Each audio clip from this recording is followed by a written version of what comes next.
Economy ठीक हो जाएगी, डॉलर नीचे आ जाएगा, लेकिन ऐसा हुआ नहीं। इसकी क्या वजह है? मैं अर्ज करता हूँ, जब मैं गया था तो मैंने कहा था कि पाकिस्तान का रुपया जो है, आपको याद होगा, 200 होना चाहिए।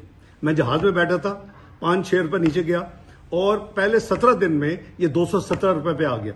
अच्छा, मैं वाशिंगटन जाता हूं IMF वर्ल्ड बैंक की मीटिंग करने के लिए, और उसके पीछे कोई छुपे हाथों ने उसको फिर रिवर्स शुरू करवा दिया। आपको याद होगा, मैं हवा में नहीं कहता था 200 का होगा, ये होना चाहिए, वो मेरी विश लिस्ट नहीं थी, वो रियल इफेक्टिव एक्सचेंज रेट की कैलकुलेशन थी 197, 198। अभी क्या है latest real effective exchange rate? मैं नहीं, अभी आप गूगल करें। 19 में 20-23 को ब्लूमबर्ग के 2 इकोनॉमिस्ट ने आर्टिकल लिखा है कि पाकिस्तान की करेंसी 14% अंडर वैल्यू है, और उसकी वजह पॉलिटिकल इंस्टेबिलिटी, उस वक्त IMF नहीं होता, IMF का प्रॉब्लम, और पाकिस्तान के जनरल हालात। अब आप देखें कि, और उन्होंने क्या, अब नहीं दी रील, उसे रील कहते हैं, रियल इफेक्ट एक्सचेंज, उन्होंने 244 होना चाहिए।